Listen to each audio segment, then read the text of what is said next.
Many thanks, Suman. It's a great pleasure to be here, and I would first like to say that I have no conflict of interest to declare, and I'd like to acknowledge Dr. Mario Roviglione, Director of the Global TB Program, and his counterpart in the Western Pacific region where this conference is being held, who've allowed me to use quite a number of slides for this particular presentation, as I'd like very much to give an overview, a broad overview of some of the issues that I think that are relevant and from their perspective.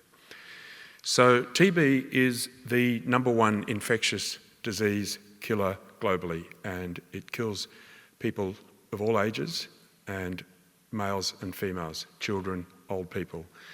And while we're more and more recognising its importance as a cause of death in women and children, it's also a major cause of death in men and old men in many parts of the world. We're increasingly recognising the emergence of multi-drug resistant tuberculosis, with estimates of around 500,000 cases per year. But currently we recognise that only about 1/5 to a quarter of those are being detected. It is a more common cause of death than HIV or malaria. Now, up until 2015, we were focused on the Millennium Development Goals, and tuberculosis was included particularly in Millennium Development Goal 6, without being explicitly mentioned, which was to combat HIV, malaria, and other diseases which included TB. There were important gains during that period up until 2015, with the achievements of reversing the rising TB epidemic, so that there's a reduction in incidence rate in recent years from 2000 and 2015, and also a drop in TB mortality to an almost 50% decline. So on the positive side, large numbers of lives saved, it would seem, between 2000 and 2015. Now in the era of the more holistic, interconnected, sustainable development goals, which are highly ambitious but very important, putting human health also into the context of planetary health. And I guess at the moment, every day we have reminders that this is seriously going to be a big challenge in terms of achieving peace, climate action, etc. So, but this, for the issue of particularly for health and well-being, this becomes under one of the targets, which is Sustainable Development Goal 3. And within Sustainable Development Goal 3, we have 13 targets. TB is now explicitly mentioned under Sustainable Development Goal 3. I would argue that it's actually important within a number of other the Sustainable Development Goals 3. It's important for reducing maternal and child mortality, as it is a major cause of morbidity and mortality in those groups. And it's also important to recognise the role of achieving universal health coverage and access to treatment and new drugs, vaccines, etc., as all part of the quest to end TB. So around the same time of the development of this global goals, previous to that, in 2014 at the World Health Assembly, the NTB strategy has been endorsed, and that the goals and targets, very ambitious targets set by the NTB strategy, are very much in line with those of the Sustainable Development Goals. But these are very, very ambitious targets where we're looking to reduce the number of TB deaths by 95%, reduce the incidence rate of TB by 90% by 2035, and achieve, well before that, reduction to no catastrophic costs for families in relation to tuberculosis. So why is this so ambitious? Well, in current global trend, we're a long way off reaching those targets. If we stepped up to do what using the tools that we already have, it is believed that we might be able to reach reductions of around 10% per year. Now, this is still very challenging. A reduction of 10% per year, for example, was what was achieved in the UK post Second World War, where there was socio-economic development, universal health coverage, and the arrival of new effective treatment regimens. This was achieved under those optimal conditions. If we want to get to the NTB strategy, for example, we're going to need to go even further than that and even greater reductions and hope for the development of new tools such as effective vaccines, point-of-care tests, diagnostics, etc., which I'll focus on. Now, recently in the Asia-Pacific Region Union meeting just a few weeks ago in Tokyo, it was emphasised that to achieve that first stage might be achievable, but many countries, including resource-rich countries such as Japan, Australia, others, find getting to that point of becoming a low-incidence country to the point of NTB strategy actually takes a large number of resources, and it takes a lot longer than reducing from high incidence down to even middle incidence, for example. So these are very, very ambitious targets. And the reality is in the high-burden countries, many of them are not heading in the right direction. Some countries such as South Africa, Lesotho, having reductions in incidence, but other countries, for example, in this region, seemingly such as Papua New Guinea, heading in the wrong direction at the moment.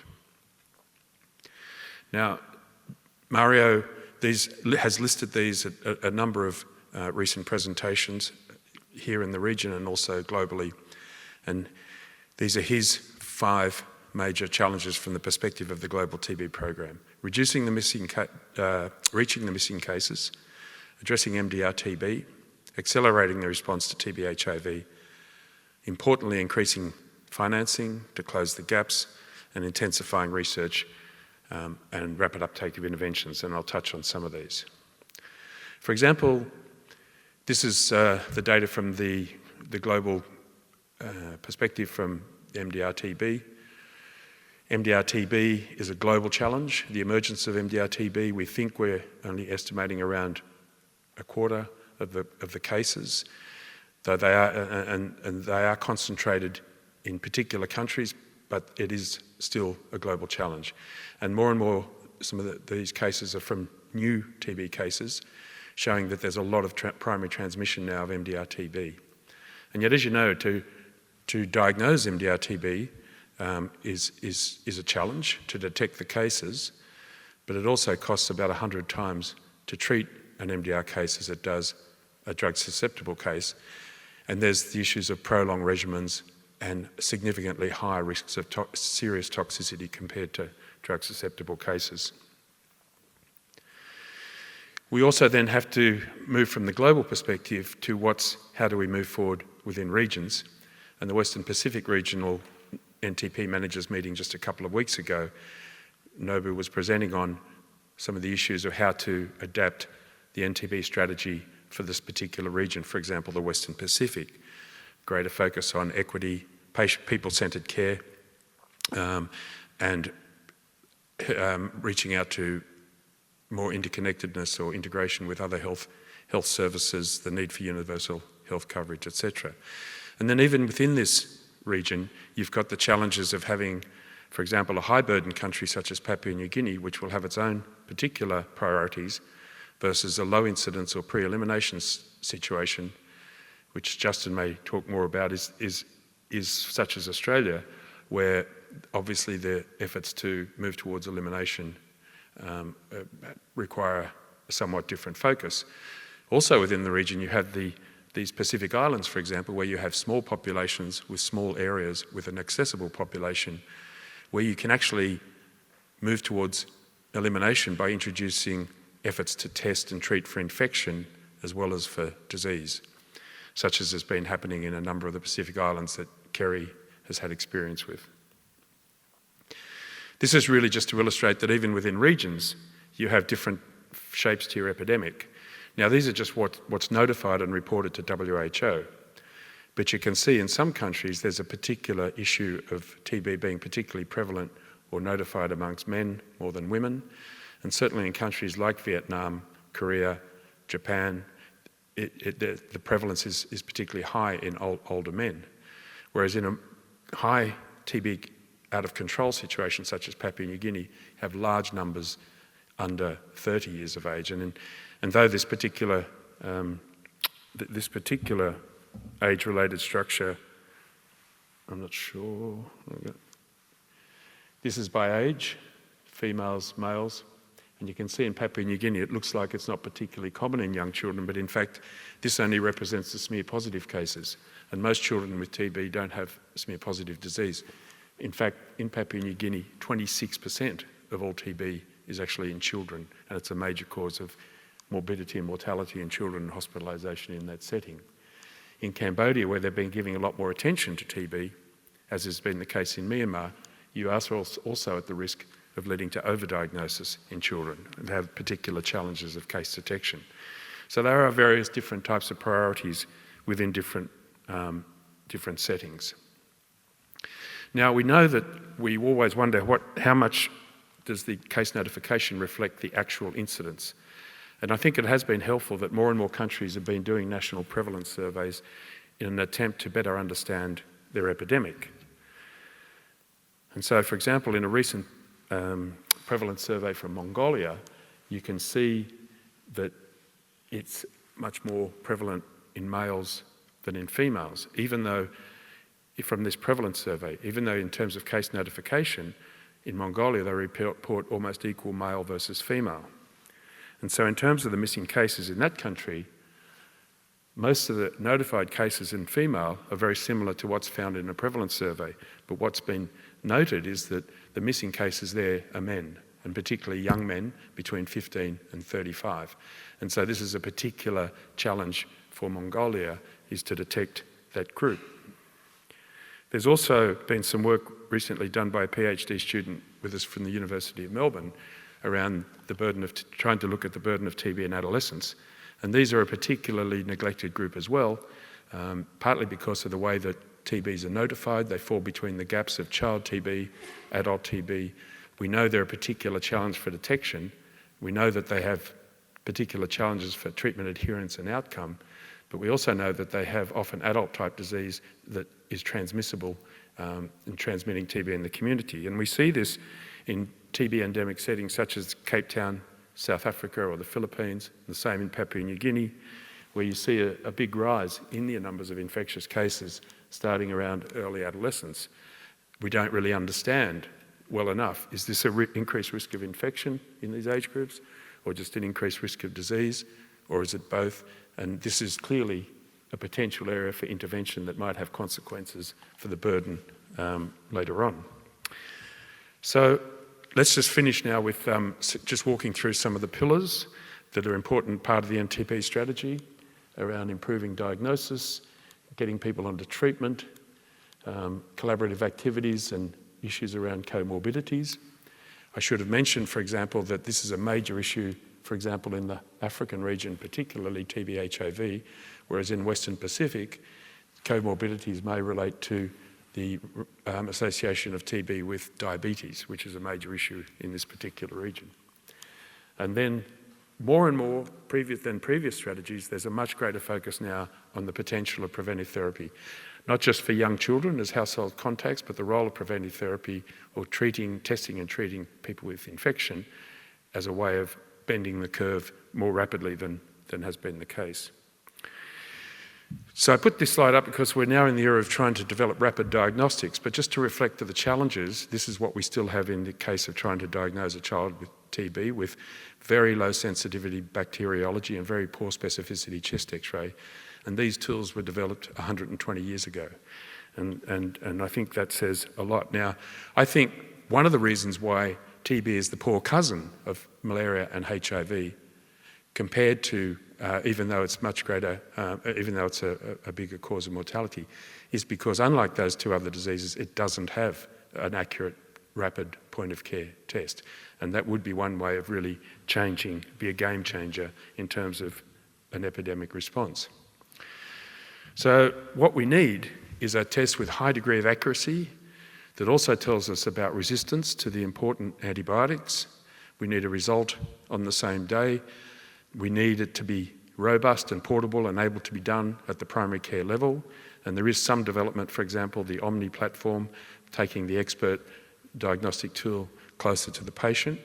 And of course, this is in a resource-limited setting, so we need it to be low cost. And as is ongoing challenge for the tools we still have, we need it to be available. There is an expansion of the expert, which is for the detection of drug-resistant TB, but we still recognise the challenges of access to these tests. There are new, shorter regimens, which would also be lower cost, and lower cost to the health services, also lower cost to the families, and recommendations for those were brought out in 2016 over the current regimens of 18 months. Not every MDR patient would qualify for these, but this is a good step in the right direction, as there is the development of new drugs against MDR TB, where we're starting to get early experience to show that these drugs appear to be effective and well tolerated compared to some of the other drugs in use, such as injectables. And we'd like to get to a point where we can have MDR regimens that do not require injectables, which are a major problem for toxicity. But with all of this, improving outcomes, we need to be doing it while reducing catastrophic costs, reducing stigmatisation, and moving towards these shorter, safer, and more effective regimens. There is more drugs in the pipeline than there was certainly more than there was 10 years ago. And there have been moves recently to make the current drugs more readily available and useful, such as the dispersible fixed dose combination for young children, which is now being rolled out into the TB endemic settings. In terms of addressing preventive therapy, we need a test that's point of care, but it also needs to be able to distinguish, if at all possible, between those with disease and those with infection, such as, for example, some of these immunobiomarkers, which were done in a recent work by a PhD student here in Melbourne. There's a lot of work being done in this particular area, but we're a long, long way from a point of care test that can help distinguish TB from other respiratory diseases in somebody presenting with TB-related symptoms, or TB versus LTBI, or no LTBI at the same time.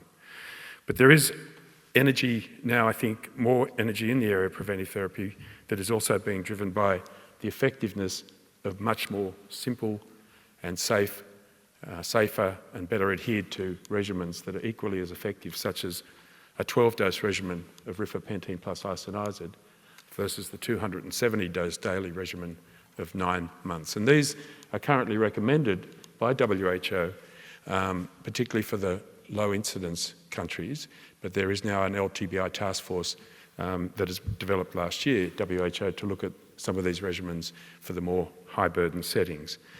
And clearly, we think that around a third, recent estimates are a quarter of the world are actually infected with infection, and these are the potential for new cases in the future.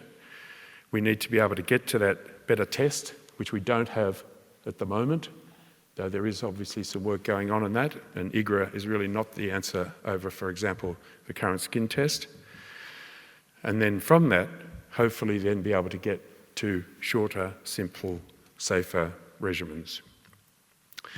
We know we have a long way to go. For the first time last year, their data were presented, there was countries were reporting who's actually doing preventive therapy for child contacts, which has been recommendations for decades, but rarely is it done, and often it's not even reported when it is done, for example, here in Australia. So there's a long way to go in terms of expanding the role of preventive therapy. I've already mentioned the issues around intensified research and innovation, and there has been a global action framework on TB research for the both in terms of global and also national toolkit. I'm sorry, Simone. And finally, and this will be spoken to by others, this will all need to be supported through Pillar 2, political commitment, engagement of communities, issues of social protection, universal health coverage, which others will speak to. But Mario's, one of his slides that he often puts up is that The Economist in 2015, in terms of diseases and infectious diseases, rated TB as the highest no-brainer in terms of investment of getting more than $40 back for $1 in investment for TB control. And yet, such a compelling argument still is not translating to increasing investment. This is the funding gap. This is data from Treatment Action Group, of which Erica is one of the directors, and it's been very, very important to understand what are the gaps in terms of investment for implementation, but also for research. And that research is not just about new tools, but it's about the huge scope for operational research using the current tools that we actually already have. And lastly, there needs to be greater investment by countries with the high burden of TB rather than reliance upon international funding support. So in summary, and I'll just flick through this now because I've well over time and I'm sorry, we've moved from a focus on directly observed therapy and passive case detection to trying to broaden strategy in 2006 to also address more vulnerable populations and improve case detection, and now to a much more ambitious and more far-reaching NTB strategy with focus on care and prevention, with the need to address the issues of policy and systems and the importance of research and innovation. So thank you very much.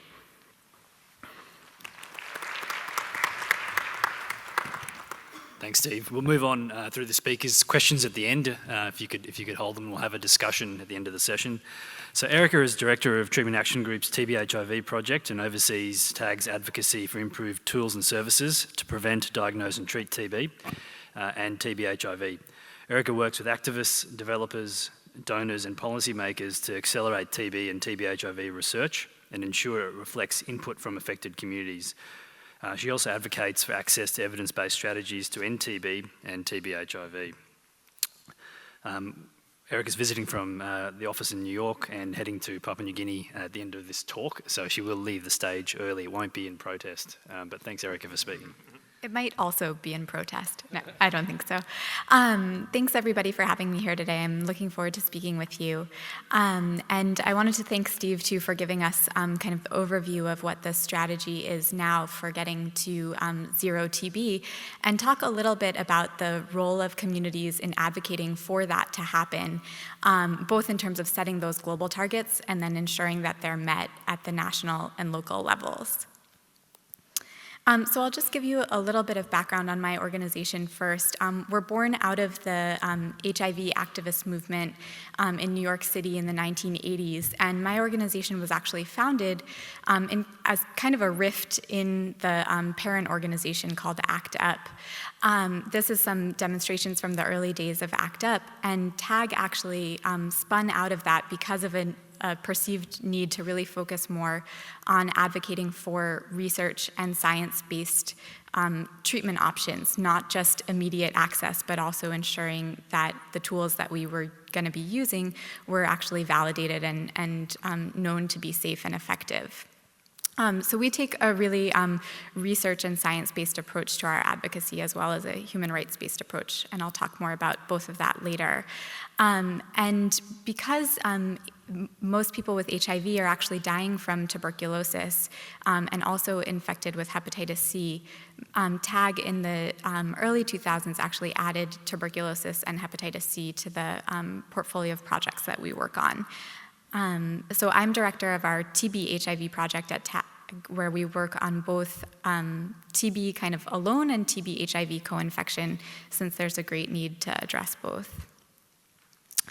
So you already saw some of these slides from Steve, but I just wanted to show here, in thinking about TB elimination, we started to really advocate for it based on what the science was showing us in terms of modeling. And you can see here, that it would be possible to eliminate TB. There are a few different models that I'll go through quickly, but that elimination is possible, but that it requires a lot more investment and better tools to get there. So this is just kind of the progress over time of what those models have looked like and shown us. But given all of that, the targets were still relatively unambitious. So Steve mentioned, we moved out of the DOTS era to the Stop TB era, which was an advance. And these targets were still not really getting us where they need. And you can see here they're not messaged in a very advocacy-friendly way. It's pretty hard to put reduce prevalence and deaths due to TB by 50% compared with a baseline of 1990 on a t-shirt. And so we we're thinking in TB about borrowing from the HIV movement, which was already talking about getting to zero in HIV, and realizing that in TB, we had a lot of advantages. We had a curable disease. Treatment was relatively shorter. Even though there were a lot of challenges to scale up, elimination really was possible, and certainly doing a lot better than we were doing, even with just existing tools, was possible. So in 2012, my organization TAG, some other civil society groups, the Stop TB Partnership, and colleagues at Harvard University and Partners in Health organized a convening of lots of different stakeholders in the TB space called Aspiring to Zero TB Deaths. And coming out of that in mid-2012, we had the Zero Declaration, stating, to get to zero TB deaths, new infections, and suffering. And the reasons behind that were exactly that TB is preventable and curable, that because of that, there was no reason for anyone to be dying from TB other than a lack of political will, and that every country in the world had the potential to get to zero TB deaths. So that advocacy movement resulted in a petition that was signed by hundreds of stakeholders and fairly well received by the global community, and actually helped feed into the development of the NTB strategy, which Steve has already talked to you guys about, which clearly set much more ambitious targets in terms of bending the curve and getting towards zero. And you can see the messaging looks familiar, right? Zero TB deaths, disease, and suffering, which is exactly what we were calling for. So we got the global targets, but then the question remains, does progress match the rhetoric? And the short answer is no. We still have a lot of interventions that are missing, and I'll walk through just some of them that are, priorities for affected communities and for the organization that I work for. And they, correspond to the different pillars of the NTB strategy. Research and development is essential. You saw from Steve's slide that we're only going to be able to really bend the curve down to zero if we introduce new tools. Prevention, some key elements are preventive therapy as well as infection control, and uptake has been really minimal of both of those. Diagnostics, we're not diagnosing 40% of estimated TB cases in the world. So how are you ever going to eliminate a disease if you're not even finding nearly half the people who have it? And we have some better tools now, thanks to the investment that has been made, and I think we can be doing a lot better. Same with drugs. Access to some of the new drugs that have come down the pipeline is really limited. And then care models in terms of integration with other disease areas, which might be of interest to a lot of people in the audience here who might not be focused specifically on TB, and taking a family and community-based approach to care. So I'll just walk through a couple examples of where I think we can be doing better. So for R&D, we've definitely had more progress in the past few years than we've had in the last 50 or so years. But the funding is still very low compared to what's needed, and that's resulted in very sparsely populated and slow-moving pipelines for different products. So this slide is actually showing what the target is for R&D as laid out by the global plan to stop TB. Now there's a global plan to end TB.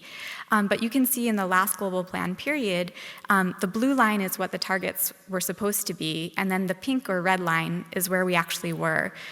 So we really never got above about a third of the estimated needs. And like Steve mentioned, I think in TB research we've done a lot with a little, so it is a very good investment, but in order to really get to where we need to be, we should be investing a lot more. I mean, imagine what we could do if we were fully funded. So the organization I work for, we do a monitoring not only of the resources invested, but also in the products that have resulted from it. And you can see here we did kind of a report card comparing progress against what was the targets laid out in the global plan to Stop TB. And you can see that I just gave the example of the vaccines report card. We're pretty far below the targets for each of those areas. So, we were supposed to have 20 new vaccine candidates in phase 1 trials, and we had 14. So if you think that, on average about a third of the research funding needs were met, we're doing pretty well, but not nearly where we should be or could be if more were invested. On the prevention side, this comes straight from the WHO Global TB report. There needs to be a big expansion of preventive TB treatment. Some of the curves that I showed you earlier really show that you can only get down to 0 if you're treating latent TB infection to prevent it from turning into active disease. And you can see only 7% of people who are eligible under the already kind of constrained WHO guidelines are actually getting preventive therapy. So, we need more research, but we actually need to be doing a lot more with the fruits of that research. And prevention is one area where we're really falling short. Diagnostics, similarly, we have some new tools available. The multi-disease platform GeneXpert has a TB cartridge that can also detect resistance to one of the most important drugs to treat TB upfront. But unfortunately, even 7 years after it was WHO recommended, it's still not being used in most places as the initial test for TB, despite being much more accurate and quicker and able to detect drug resistance, which the old standard of care is not.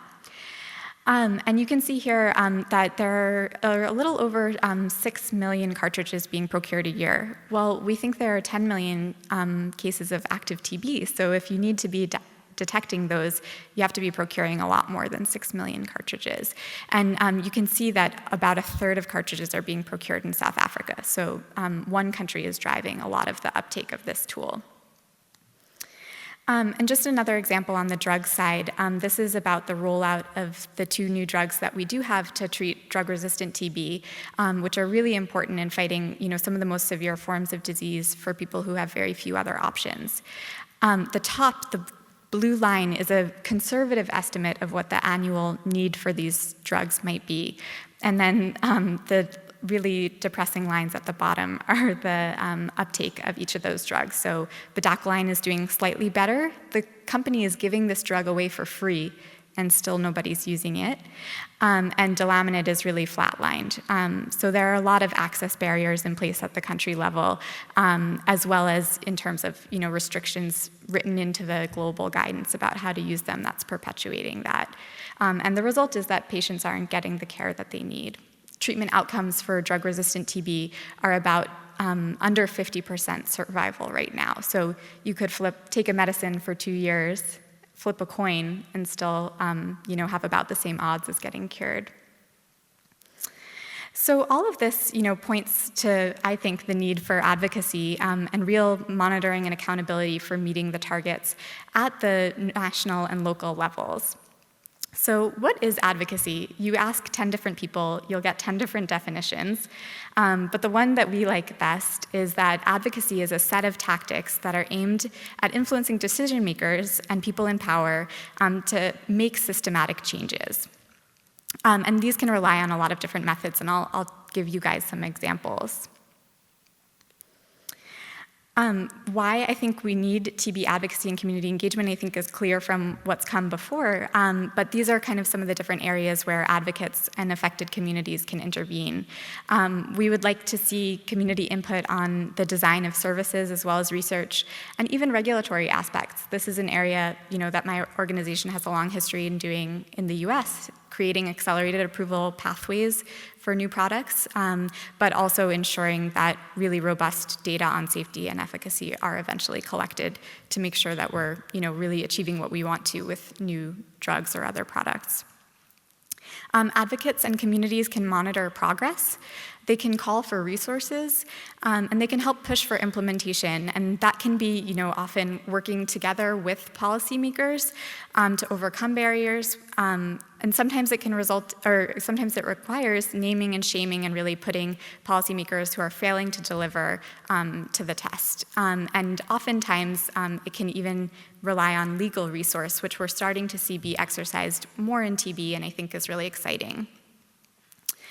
I'll talk a bit more about kind of some examples in each of these areas, but I just wanted to start by, in addition to taking a science-based approach, we really take a rights-based approach to our advocacy as well. And I think it's particularly important in a disease like TB, which is a real public health concern and an infectious disease. And you want to make sure that you're achieving the right balance between, ensuring the public health, but also the individual rights. And often those are things that go together in terms of being able to access the best evidence-based tools. But also thinking about individuals as people with rights in and of themselves, and not only kind of vectors of disease kind of approach. And we focus on two main rights, the right to health, which I think is fairly well defined, and we're also starting to explore more Article 15, which is the right to the benefits of scientific progress. And that's an area that we're seeing really hasn't been fulfilled in TB, and we'd like to create more accountability for doing so. And both, all human rights has a strong focus on equity, which is making sure that vulnerable and marginalized groups really have fair and equitable access as well. So this is kind of a schema of what community engagement can look like in a research process. Ideally, or really ethically, I think research should involve affected communities, even at the onset in terms of designing what the research question would look like and how to answer that.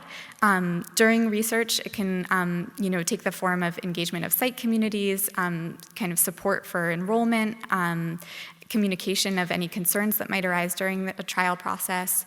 And then when research ends, making sure that results are communicated to communities and that communities can use that to advocate for access and for program and policy change. And then coming out of that, determine what future research questions might be. And these are laid out in the Good Participatory Practice Guidelines for TB drug trials, which, even though it's kind of specific for TB drug trials, I think lays out a lot of important principles, and I'd recommend this document. Advocates can also play a strong role in monitoring progress. So these are just two examples from TAG. The one on the left is our annual report for funding trends in TB research. So making sure that we're on the way to getting to that pillar 3 of research that we've heard about before, and we're not doing very well, actually. TB research is on the decline, but it's really important to have numbers to be able to point to that. And then on the right is our pipeline report, where we track the fruits of those investments in research to look at what's coming down the pipeline for drugs, vaccines, and diagnostics. So these are just some examples, but monitoring is also really important at the community level for looking at program implementation of services. So I think advocates have a really strong role to play here. Calling for resources is a really big issue in TB, which is underfunded both on the research and the program side. Here's an example from a march in Cape Town in 2015, which I think was really exciting to see grassroots community members led by Treatment Action Campaign calling for greater investment in TB research. This was kind of one of the biggest actions I've ever seen in terms of TB activism, and a really exciting one to see it focused on research. I think there's often a perception that communities don't care about research, they only care about the concrete tools getting to their communities, and we've seen that that's absolutely not true. And I'm kind of representing this movement with my t-shirt here today. Again, calling for more resources. This was from the 2014 Lung Conference in Barcelona, where activists were calling policymakers to cough up the money because the options have been so bad for TB patients. And then pushing for implementation, which can take a lot of different forms. So the first one is, how we like to start, it's kind of playing nice, working together to overcome barriers. And an example here is from the US, where we actually negotiated, worked really closely with TB clinicians as well as local and state government to advocate for the price of a new drug, rifapentine, which is used to prevent TB from turning into active disease, reducing that price. And we worked together in partnership to gather data about how price was a barrier, advocate with the drug company Sanofi to lower the price. And it was actually very successful. Sanofi wound up reducing the price of the drug by even more than what we had asked for, over 57%. And I think is a really nice example of not only collaborative advocacy between communities and governments, but also demonstrating that in the TB space, we can take really hard-lined advocacy against drug companies and still have them be invested. This is just another example when advocates have to take a bit more of an aggressive tactic to hold governments accountable if they're not delivering on services. India is one of the highest burden countries in TB and has very poor outcomes and hasn't been rolling out some of the most basic services.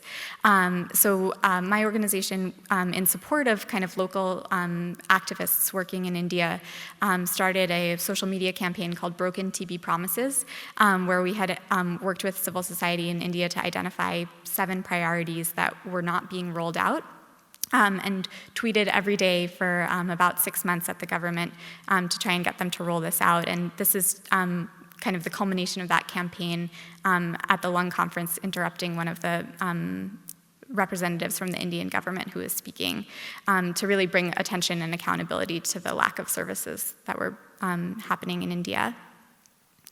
And then legal recourse is another option. We've had 2 really exciting court cases in TB in the past couple years. The one on the top there is the TB is Not a Crime campaign by an organization called KLIN in Kenya, where they actually proved in court that people who were being criminalized for having TB and for not being able to finish treatment and imprisoning those people was unlawful. And then the bottom was a case in India, actually similar to what we had been working on at the grassroots level for advocacy, making sure that this new drug bedaquiline that I showed you was kind of that scarce yellow line at the bottom was available. And a young woman working with civil society and with a legal organization called Lawyers Collective in India successfully sued the government for the right to access this drug and created an excellent precedent for other people to be able to access it as well. So all of this to say, I think there are a lot of different options for advocacy, and it's really important. And I wanted to highlight that everybody has a role to play in this. It's not something that should just be left to community or civil society. Advocacy happens at the intersection of a lot of different partners, and researchers, policymakers, and clinicians can be really powerful advocates and allies in this fight as well, in TB and in other disease areas as well. So that's it. Thank you, guys, and hopefully I'll be able to stay to answer some questions if there are any. Thanks, Erica. I think everyone should just stand up and down 3 times on the spot quickly in the spirit of this conference whilst I get to the stage. You introducing yourself? Yeah, I'll introduce myself.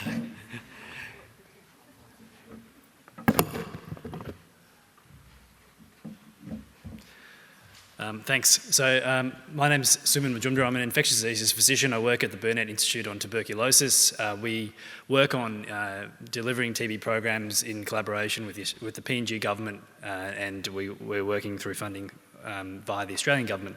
I work with Steve and a team on the ground here in Melbourne. And I'm also part of a group called the TB Forum, of which Kerry, the next speaker, is the chair of, which is a collaborative group of people working on TB in Australia. I'm going to speak about the risks and threats of drug-resistant TB, and I've got no relevant disclosures other than project funding.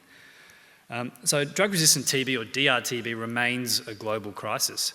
And I'm just going to take you through the history of that, and we can analyse why. So one of the major problems is that there is epidemic spread of drug-resistant TB strains. That's a bit of a knowledge shift from understanding that it evolved within a single person who didn't take their pills properly.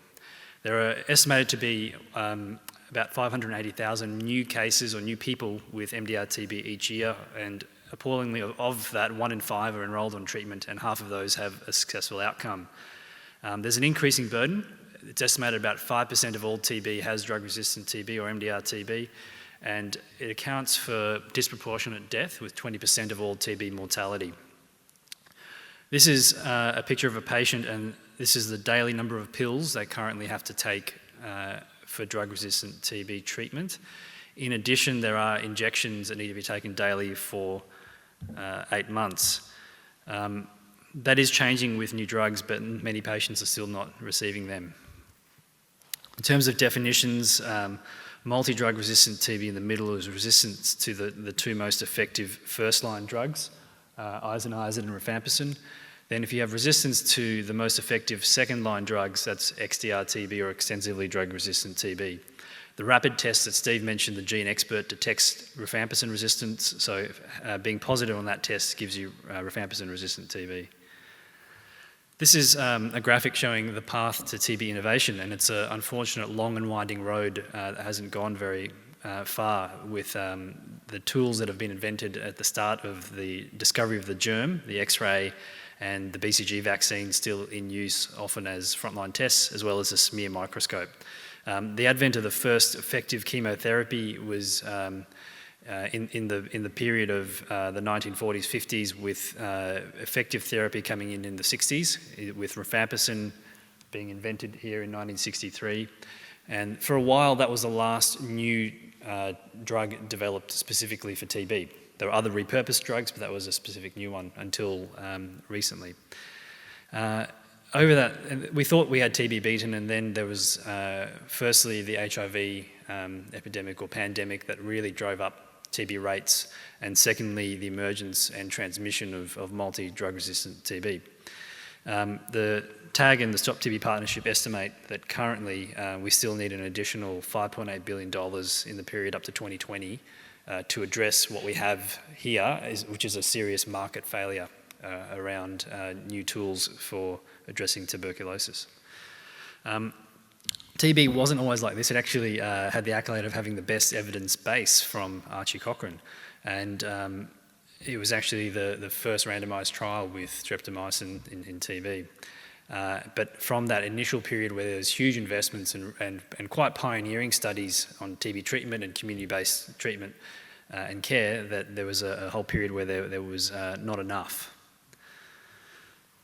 In terms of drug-resistant TB, just comparing drug-sensitive MDR-TB and XDR-TB, you can see the decreasing success rate from the top downwards, where XDR-TB is essentially the same as untreated TB. Unfortunately, the treatment regimens become more complex the more resistant you get, which makes it very difficult to deliver treatment and care to patients. Currently, drug-sensitive TB, it's not short compared to other diseases, but it's 6 months, and that's as short as we've been able to get TB treatment, and it's available in fixed-dose combinations for that. MDR-TB, as I said, is much more complex and it's more costly, and XDR-TB, again, can be a factor above that. This is a recent Lancet Commission on Drug-Resistant TB that was published on World TB Day, and this is a modelling study which basically the colour rainbow there is the percentage of total TB that may be due to MDR-TB being transmitted versus developing within a person. And sorry, wrong thing.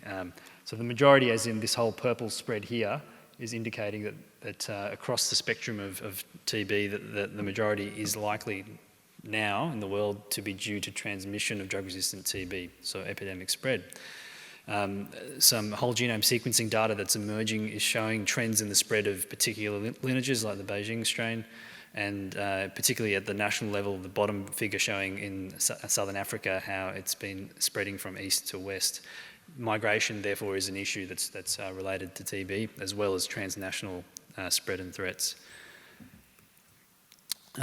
We've known for some time that untreated TB will spread in populations, and modelling shows that, but also our current epidemiological data, that if untreated, drug-resistant TB will continue to spread in populations.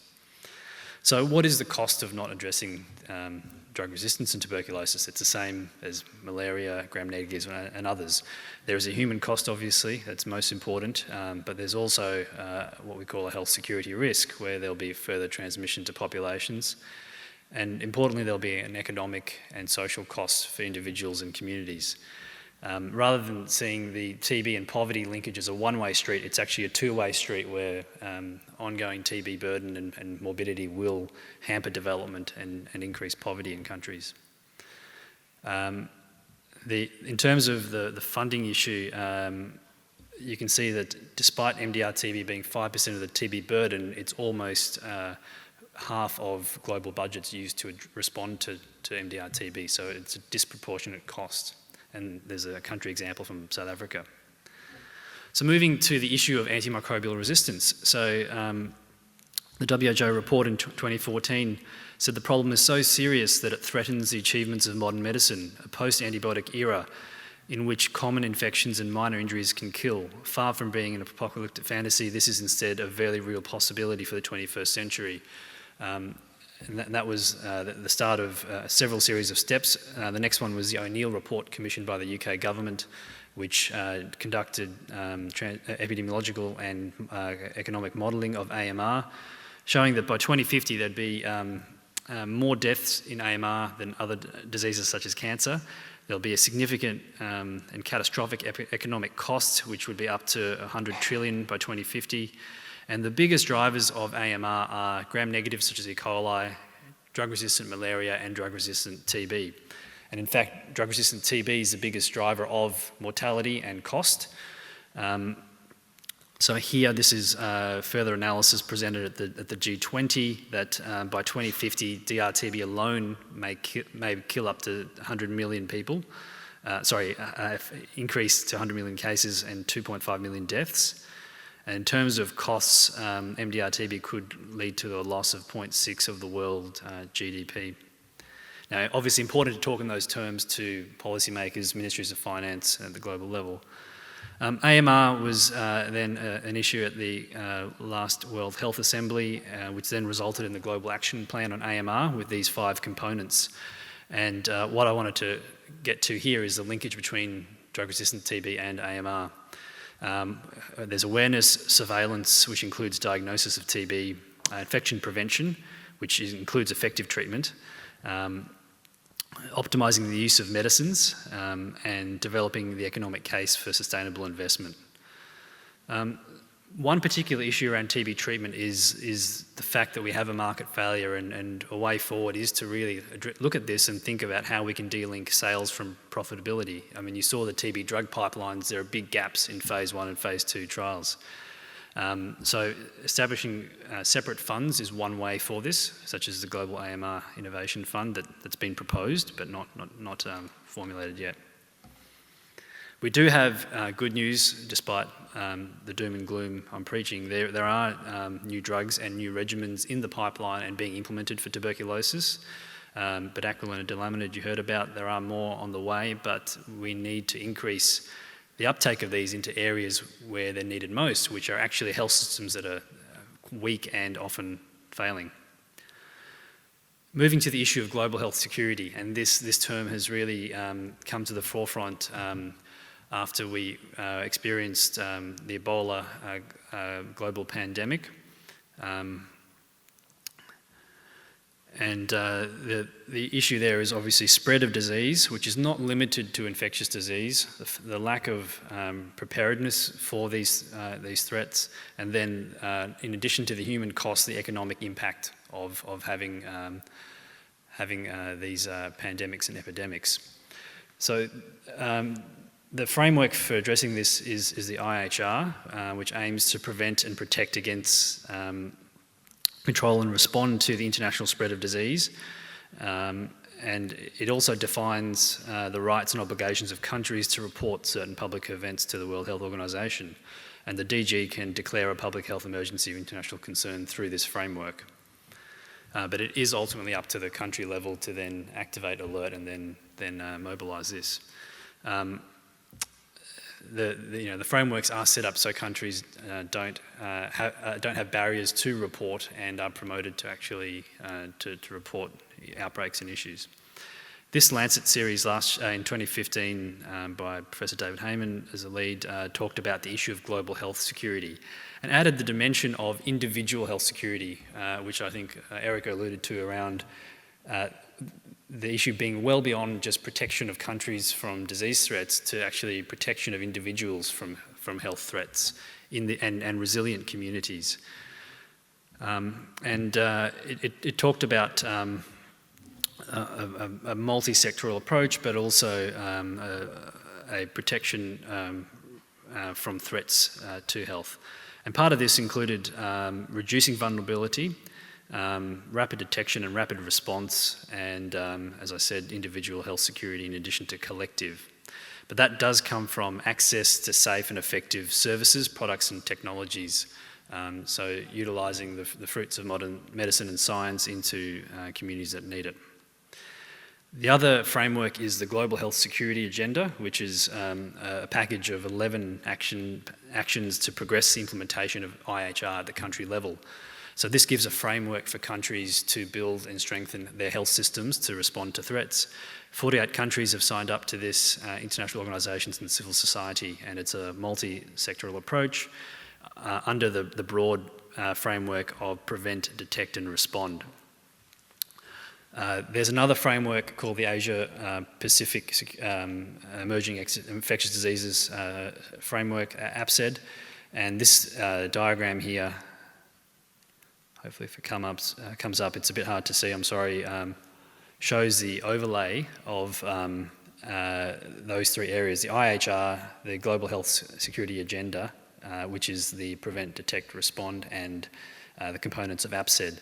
And some of the ones that you may not be able to see are the One Health issues in the centre, food safety, zoonotic diseases, and TB and AMR, which are cross-cutting across these frameworks. So going back to tuberculosis, so tuberculosis was actually declared a global public emergency in 1993, and this is what led to the formulation and implementation of the DOT strategy. That was effective, but it wasn't enough to reduce global transmission and protect people. At the regional level in 2005, the Afro region declared TB an emergency, largely the TB-HIV issue being the driver. In 2006 in South Africa, there was a very notable outbreak of XDR-TB in Tugela Ferry in KwaZulu-Natal. That was reported and led to, again, a global outbreak response.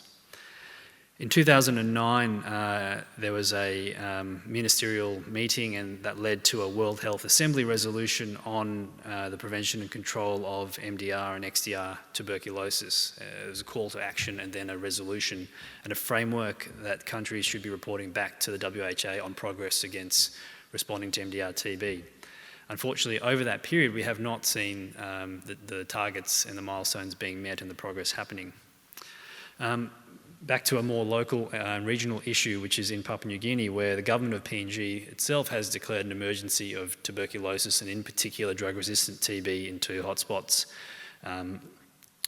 which is where some of us have been supporting the local people and governments and implementers. There's a letter in the Lancet from last year. So just to quickly go over some of the issues there, as Dr. Kissom, the head of the TB program, was meant to be joining us but could not make it. TB is the leading cause of death in Papua New Guinea. It's the highest rate in the Western Pacific region. And right now, from what we know, there are 3 hotspots with considerably higher notification rates, which are Western Province, the Gulf Province, and the National Capital District. There's been significant attention to drug-resistant TB since this declaration, including a visit from the WIPRO Regional Director in 2014, and also led to a response from the PNG Prime Minister as well. One place where the rates are the highest is the small island of Daru, which is off the coast of Western Province. It's a tiny place with a population of 15,000 and a 5-kilometre radius across the island, and it's one of the poorest and the most vulnerable populations in PNG, where there's a settlement community and it's a hub to accessing many villages that are along the adjacent river. TB has caused catastrophic costs to families and to the community there, and the rates that are being reported as case notification rates are quite severe. There's an outbreak of drug-resistant TB with rates that are higher than seen in Southern Africa for a very small population. This is a spot map just showing drug-resistant TB in red and drug-sensitive in blue, but both diseases are really centred on this very tiny island in that region there. So this is a joint statement or an excerpt from it that was released by the government and the Department of Health and partners, talking about the drug-resistant TB outbreak in Daru, that it's an extraordinary situation and it's unprecedented in a population of this size, and containment is of the utmost urgency. The meeting called for funding to implement the plans that the government had drawn up, a ministerial task force and national advocacy. Subsequent to this, there was a call for international support and assistance to respond to this.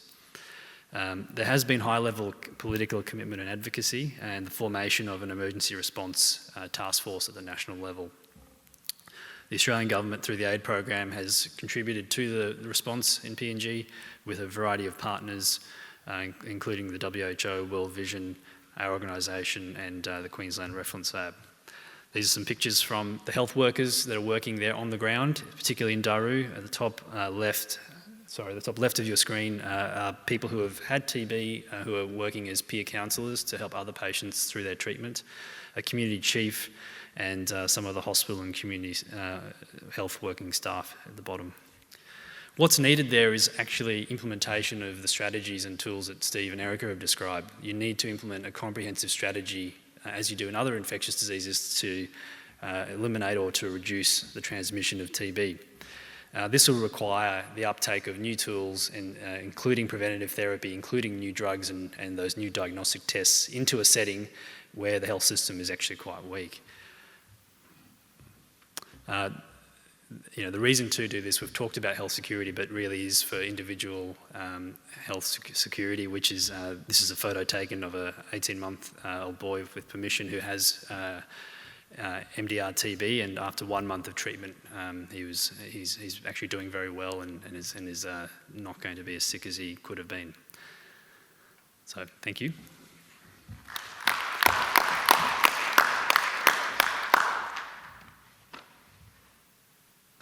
So next to speak, should have got someone else to do that, is Dr. Kerry Viney, a postdoctoral research fellow at the Australian National University and chair of the Australasian TB Forum that I mentioned before. Her TB research is focused on the social determinants of TB. She is currently supporting a number of countries in the Asia-Pacific region to assess TB patient costs, which is a key indicator of the End TB strategy. She'll soon take up a 4-year research fellowship at the Karolinska Institute in Sweden, where she'll focus on TB patient costs, social protection, and the social determinants of TB. Thanks, Kerry, for joining us. Okay, thanks, Suman, for the introduction, and hello, everyone.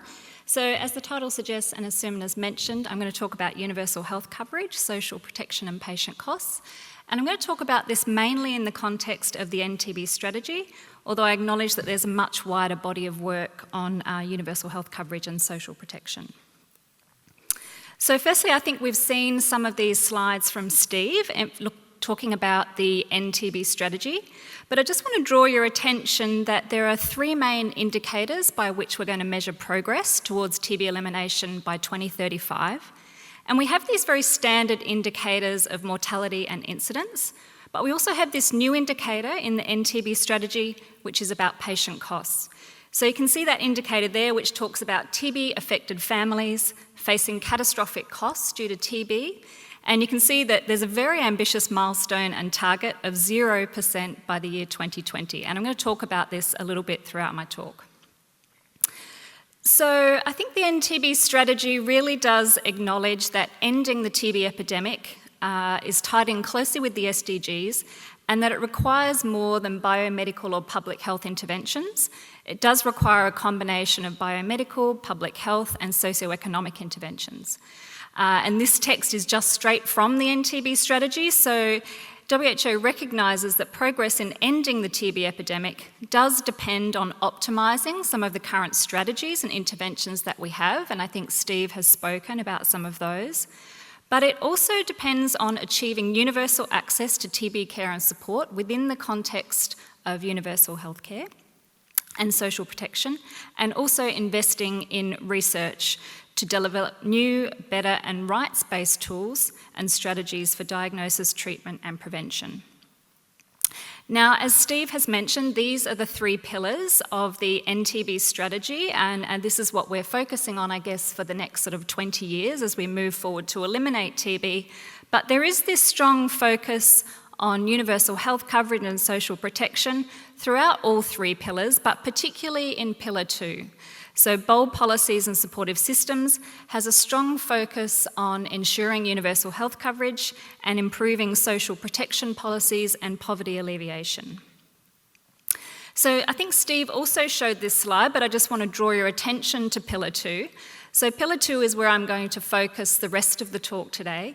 So you can see that for each pillar of the NTB strategy, it has components. So this pillar has 4 components, and the ones that I'm going to focus on are Component C, so universal health coverage and policy, and Component D, social protection and poverty alleviation. So Steve and Erica have also showed this slide, and I won't talk about where we need to get to on this slide because I think Steve explained it very nicely, but I guess the focus for us now, so you can see from 2015 to 2020, is using the current tools that we have, but also pursuing and more aggressively pursuing and implementing universal health coverage and social protection. So it's certainly a big focus in the next few years. And by pursuing the universal health coverage and social protection agenda and using the current tools, it's thought that by 2025, we can push down global TB incidence rates by an annual decline of 2% to 10%, and then reduce mortality from 15% in the year 2015 to 5% in the year, that should say 2025, sorry, that's a typo. So universal health coverage, we know that it is strongly mentioned in the NTB strategy. What is it? I think you in the room probably know this a lot better than me, but the situation where all people and communities receive the quality services they need, so there is an emphasis on having quality services, and are protected from health threats without suffering financial hardship. And really this embodies 3 related objectives, so equity in access to health services, so that TB services and health services are available to those who need them, not just those who can afford them, that the quality of health services should be good enough to improve health.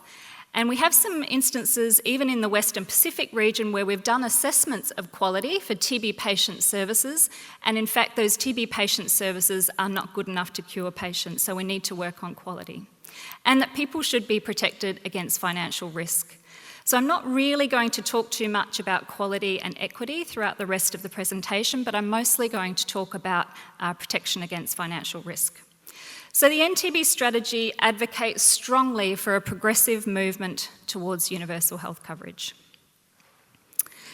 So the policy strategies and systems that are advocated for in the NTB strategy under universal health coverage are access to a full range of high quality services recommended in the NTB strategy. And there is a complementary document to the strategy called the NTB strategy, The Essentials.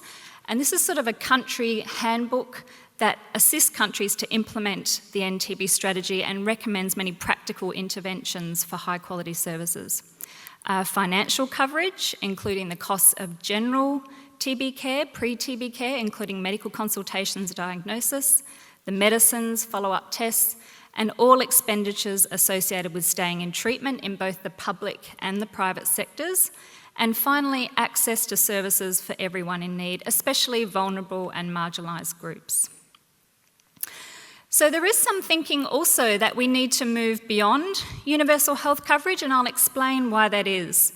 So a key indicator for universal health coverage is out-of-pocket costs for health services. However, we know, and I'll show some data in a moment, that out-of-pocket costs for health services are only one part of the financial burden for TB patients, and we're able to quantify that, and I'll show you a slide on that in just a moment.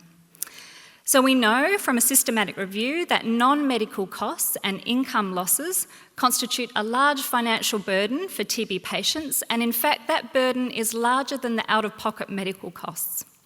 So therefore we think, particularly for TB patients, we do need to minimise some of these out-of-pocket medical costs. That's certainly important, and it's essential for financial risk protection, but it's actually not sufficient. And therefore, there are a range of other interventions, such as social protection interventions, which might mitigate some of these non-medical costs and income loss. So just to show you, I've just said that we need to mitigate some of these other costs. So this is a figure that comes from a systematic review, which looked at the financial costs of TB care for people in low and middle income countries. And you can see in the diagram there that about 50% of the costs are actually incurred before TB treatment starts. So by the time someone has actually had a diagnosis of TB, perhaps they've gone from one health centre to a pharmacy, to another health centre, to a traditional healer, they've already incurred half of the total costs that they're going to incur for their TB treatment. And then, of course, the other half of the costs come during TB treatment. But I think what's also of interest to us working on TB patient costs and social protection is that only 1/4 of those costs are direct medical costs, so you can see those blue costs there. And then there's a huge financial risk for people who have indirect costs such as lost income. So you can see there that's about 60% of the financial expenditure for a TB patient actually comes because they lose their job or they have to take time off work. And then there are other direct non-medical costs, about 20%, and these relate to getting to the clinic, perhaps transport costs, food costs, accommodation costs, etc. So this is what we know from sort of a systematic review, and I'll talk a little bit more about what WHO is doing to measure TB patient costs at the country level. So, of course, universal health coverage focuses on these out-of-pocket medical expenses, which are the expenses in blue, but you can see that the large burden of costs is those other costs, such as direct non-medical and indirect costs, and that's why we think social protection measures are important. So just some other facts from that systematic review. So the total costs from that review were equivalent to about 60% of a person's annual income and about 40% of the household annual income. So people are spending a significant amount of money just to get a TB diagnosis. And when they looked at patients in that systematic review, anyone who was already poor or who had multi-drug resistant TB incurred greater costs. So we know that TB pushes people who are already in poverty further into poverty. There were some commonly reported coping mechanisms brought out from that systematic review, including taking a loan. So people are having to borrow money to finance their TB care, and perhaps they have to sell their assets or other household items. And I think the conclusion from this systematic review was that the total cost of TB for patients can be catastrophic and that the income losses are often very high. And therefore, there is this focus in the NTB strategy on measures to, of course, to minimise those direct out-of-pocket costs, but to also think about other ways to mitigate costs such as income replacement and other social protection interventions. So just coming back to this target in the NTB strategy of TB-affected families facing zero catastrophic costs, what does that mean? So the operational definition of catastrophic costs in the NTB strategy is the proportion of TB patients treated within the National TB Program network who incurred total costs greater than 20% of their annual household income. So what is that an indicator of, this catastrophic costs indicator? We think it's an indicator of how people can access or are covered by universal health coverage, such as effective interventions, care that is free of charge, appropriate technologies or patient-friendly delivery, and of course a range of social protection interventions which address that portion of costs which look at income loss. Now, the aim of thinking about catastrophic costs more in the NTB strategy is to, of course, reduce those costs and to put in place measures that can mitigate those costs and to protect people financially from catastrophic financial risk. Now, there's some thinking that this will eventually lead to other outcomes, such as reduced TB risk and prevention of TB, improve access to TB care and improve case detection, and improve outcomes. And there's already some evidence that people who face catastrophic costs due to TB actually have poorer treatment outcomes. So we already have some data on that. And eventually we think there'll be an epidemiological impact but the data on that is yet to be produced, and I'll talk a little bit more about that. So what is WHO doing? We've got this catastrophic costs indicator, and we've got a very ambitious target that TB-affected families will face zero catastrophic costs by 2020. So what is happening around the world now is that countries are implementing TB patient cost surveys. So these are health facility-based surveys where every TB patient who comes into the survey or a random selection of TB patients are administered a questionnaire and asked about their costs. So WHO is aiming to have these surveys done in all 30 high-burden TB countries by the year 2020 to provide some kind of baseline on catastrophic costs. Now, this is just a snapshot of where those surveys are at. So as you can see, I think there are 18 surveys in the pipeline, and a couple are completed. And I've seen the data from the Vietnam and Myanmar surveys, and from those surveys, about 60 to 70% of patients face catastrophic costs.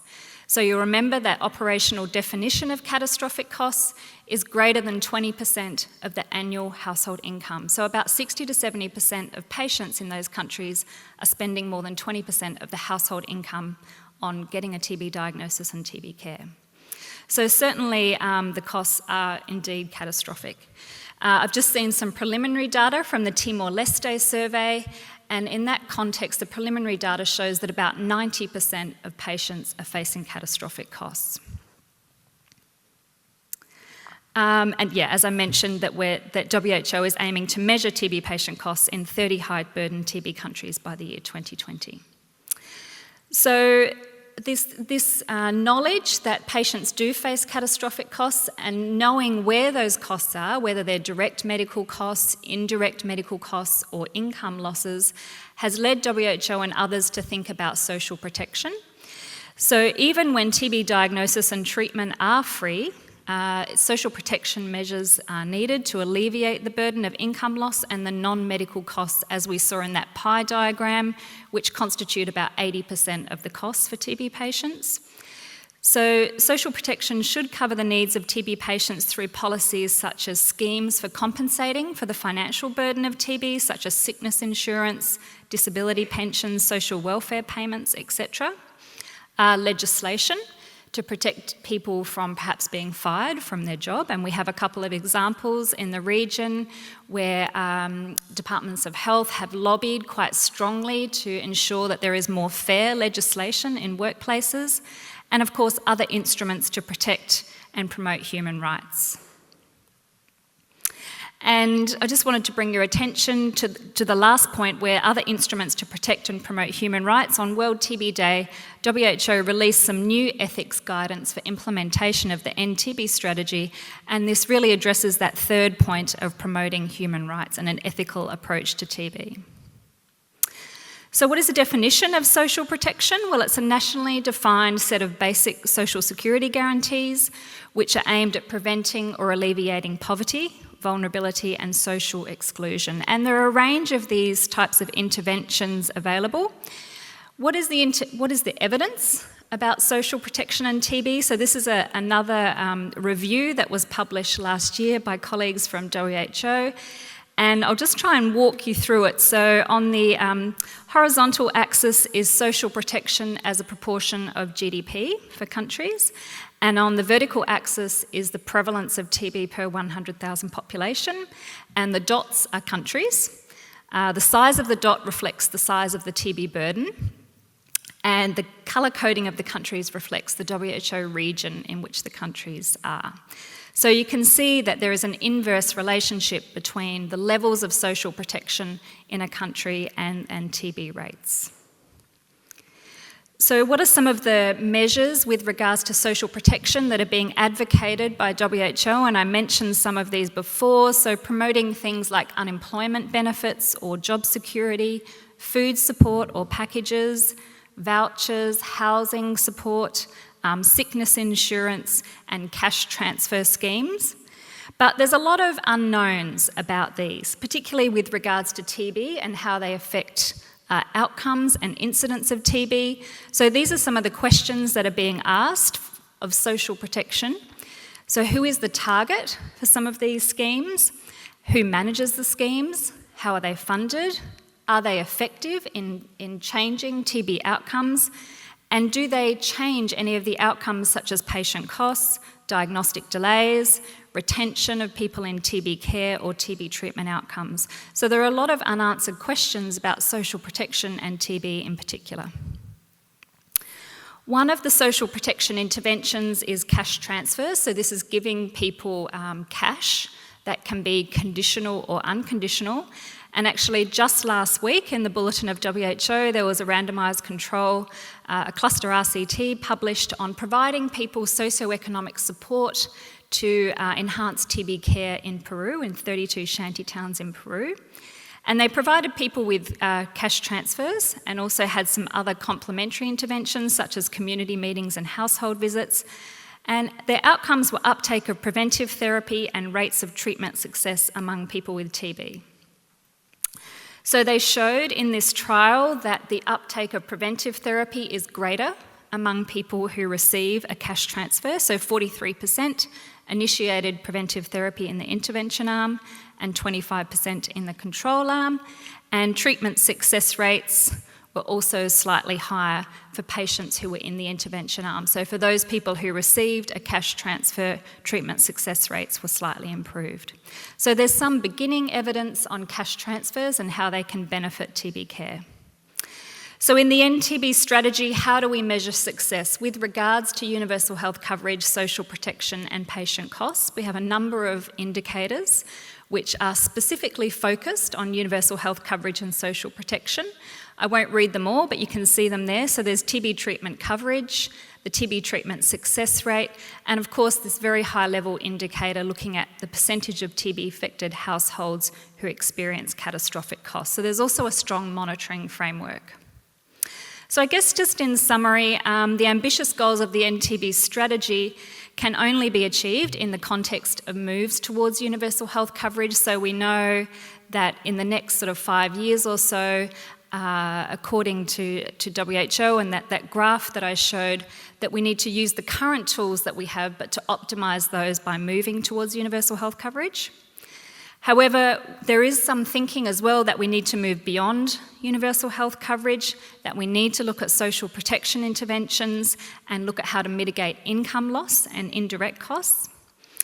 Catastrophic costs, as I've shown, is one of the 3 main indicators to measure progress towards TB elimination, and that's a new indicator in the NTB strategy. And there is a strong monitoring framework in place, in particular, to look at these sort of more social aspects of TB elimination, such as universal health coverage and social protection. Thank you.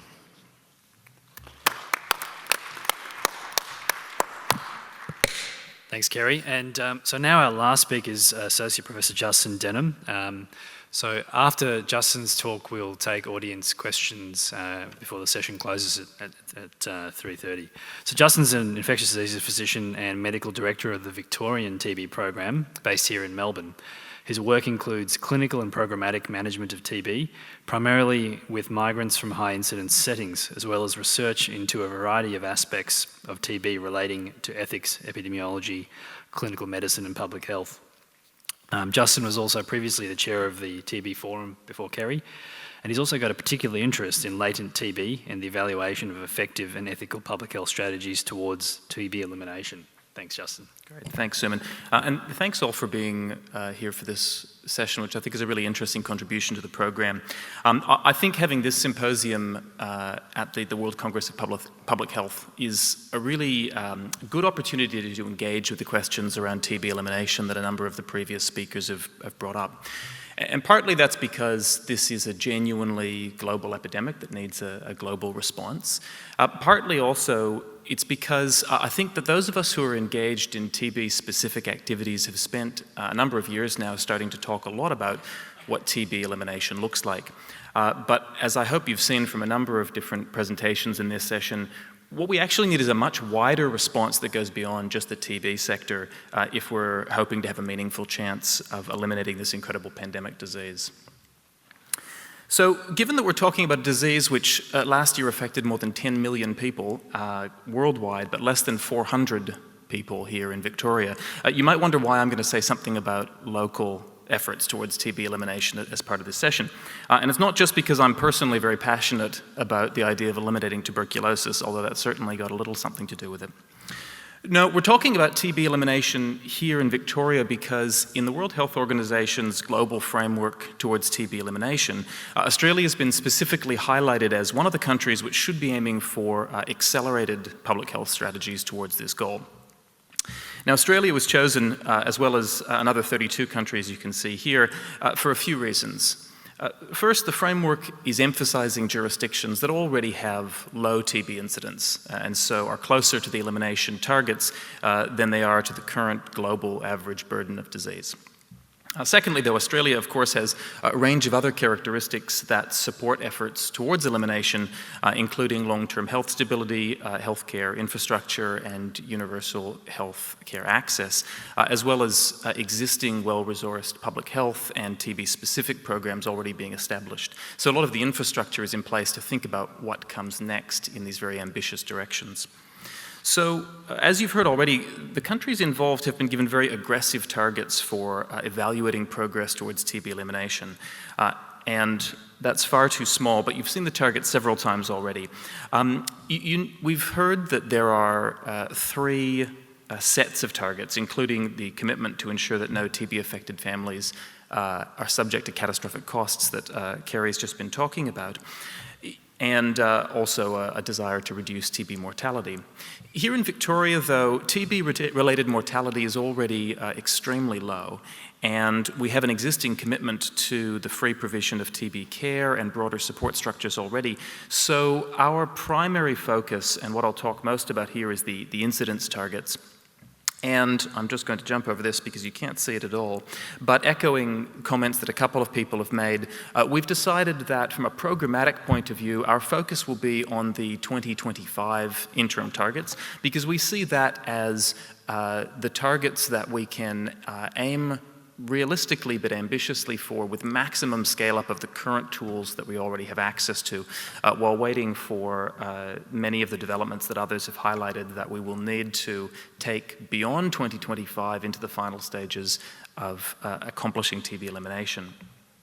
Now, these targets have already been agreed to nationally, and jurisdictions around Australia, like Victoria, have been tasked with developing locally contextualized strategies and then implementing them.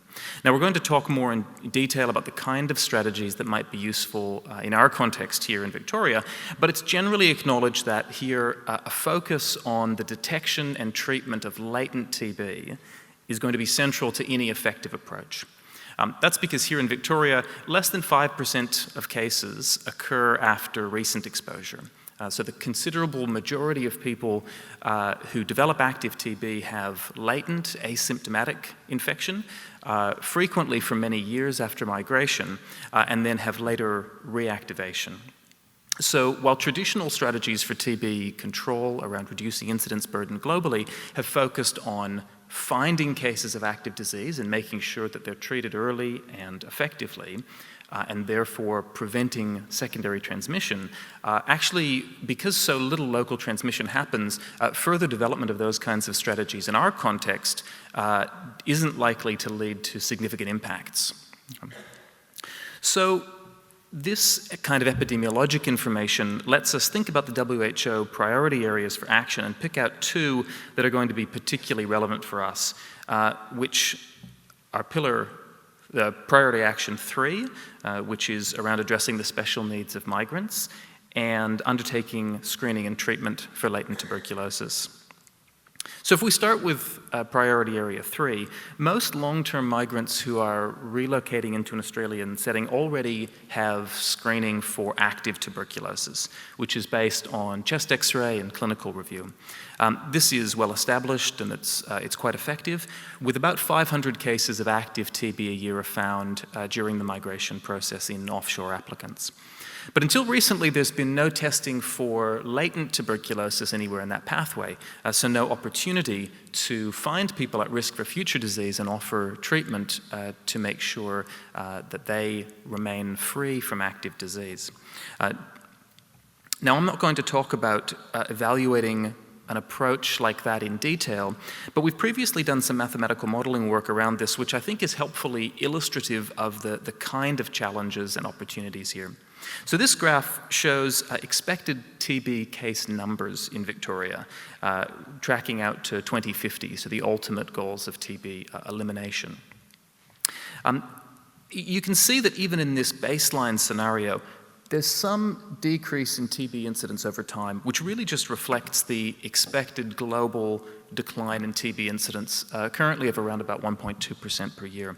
Now, while long-term projections are always fraught, if we simply projected this out in terms of the countries where people are migrating from to Australia at the moment, we'd expect to have a TB incidence that would be about 3.5 per 100,000 by 2050, which is well short of the elimination goal of 1 case per million per year. So we then simulated various interventions focusing on the detection and treatment of latent tuberculosis on migrant cohorts, which you can read about in more detail than I'll go into here if you're keen. Now, pulling out just one of those scenarios, this graph now shows the impact of testing with an interferon gamma release assay followed by preventative therapy with isoniazid for those who were found to have latent TB. Now, clearly this makes a difference to TB risk. You can see there's a drop in case numbers here. And even though that's significant and it looks nice on the graph, this kind of large-scale migration testing still doesn't have enough impact to get us anywhere near elimination by 2050. If we were to overlay the kind of decline that we'd need to make the elimination targets on this graph, you can see that by our interim targets of 2025, we would already be well behind where we need to be just to keep pace. One of the things that I like about mathematical modeling approaches is we've got the capacity to evaluate the potential impact of some thought experiments to give us an idea about what might be optimal and what might be worth pursuing. And here's one example of this. You might think that the problem with latent TB testing in migration is that our treatment is not effective enough or our diagnostic tests are not good enough. So what this does is this simulates 2 imaginary vaccines for TB. These vaccines can be given to everybody as they arrive at the border, and they're either 50% effective or, in this bottom case, 100% effective at preventing future TB. Even the 100% effective vaccine, though, given to 100% of people as they arrive in Australia, we still have more than 6,000 cases of TB happening here in Victoria between now and 2025. So we still don't see TB elimination even in that imaginary optimal scenario. And the basic reason why that happens is that there are already a significant number of people resident here in Australia with latent TB infection, and that number is high enough that the reactivation rate in the people already living in Victoria means that an elimination target can't be met simply by focusing on migration. So while migration-related strategies around testing and treatment might helpfully contribute and could certainly bring down TB rates, it can't be the only approach. And so for us in Victoria, that means turning to think about how we can develop and support effective strategies for latent TB testing and treatment in the existing Australian community. So in terms of magnitude, a few numbers. We've worked out that we need to prevent an additional 30 cases of TB per year in Victoria to make our 2025 target, which sounds relatively manageable to me. However, people who are diagnosed with latent TB do not universally progress to active disease, and the treatments are prolonged, and it means that we probably need to treat around about 1,200 to 1,300 people for latent TB in order to prevent that number of TB cases. And then, of course, in people, even those at high risk who've migrated from the highest risk countries in our region, most won't be infected. So we need to find enough people to test around about up to 8,000 extra people per year in order to find enough people with latent TB to be treated to prevent those cases of disease. And now for context, I direct a TB program which currently screens around about 2,000 people for latent TB a year. So adding this kind of scale to existing models is a little bit daunting. So this is what we want. We want a simple pathway where people are diagnosed and treated, and then they don't develop TB, either because their latent TB has been effectively treated or because they never had it. Unfortunately, this kind of happy progression through those things is a little more difficult. And lots of studies have found patterns like this cascade of care, where there are lots of steps and lots of opportunities for people to drop out of the process, and often, ultimately, quite low rates of success.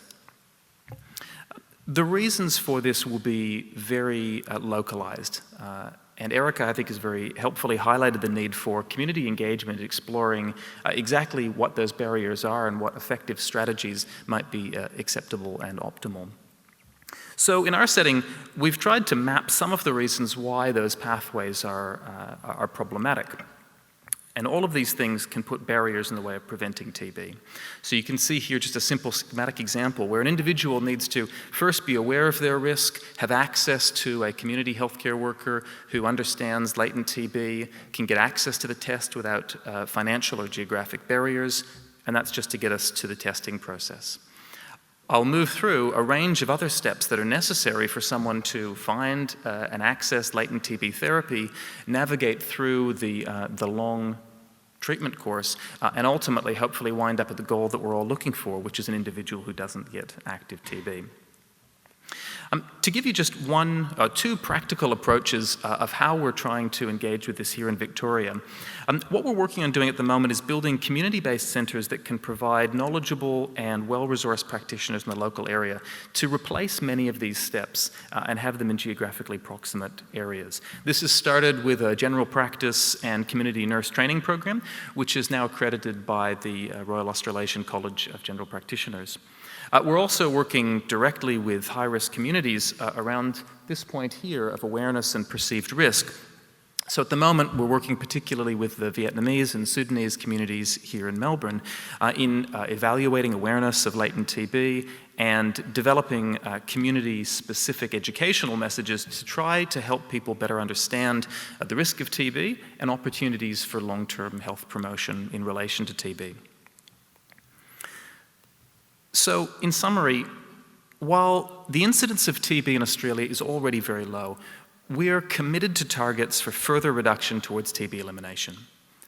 We don't know the form that all of our programs and strategies are going to take in response, but it's clear that the focus has to be on detection and treatment of latent TB if we're going to have any chance of success given our local epidemiology. We're very fortunate. Oh, and I'm sorry, I should also say that I think, as we've talked about in that last slide, it's critically important that these strategies are community-based and that we have to move beyond centralized tertiary care models. I'm very pleased that we've had some good role models in broader public health. I feel like we've learned a lot already from, for example, the expansion of hepatitis B treatment models into the community from tertiary care settings in Australia over the last decade or so. But regardless of the specific approach, it's certainly clear that the magnitude and nature of the work is going to be a big departure from the way that we've previously worked. And so we're all going to need to be flexible and resourceful in how we engage with it. Having said that, though, I think this is an exciting challenge, and it's one that's already been an enormous stimulus for us around creative thinking and innovative approaches towards TB elimination. And it's energizing in a field which is often said not to have progressed meaningfully in the last 100 or 120 years, as we talked about earlier. Globally, there is a lot of activity around TB elimination, and so here in Victoria, we're very pleased to be working hard to develop and evaluate reasonable and appropriate ways to reduce TB incidence towards elimination here, and ultimately, I hope to make a small contribution to ridding the world of a disease which causes so much pain and suffering. So I'm going to stop there, but I really look forward to our panel discussion afterwards and exploring some of these issues a little bit further with you. Thank you.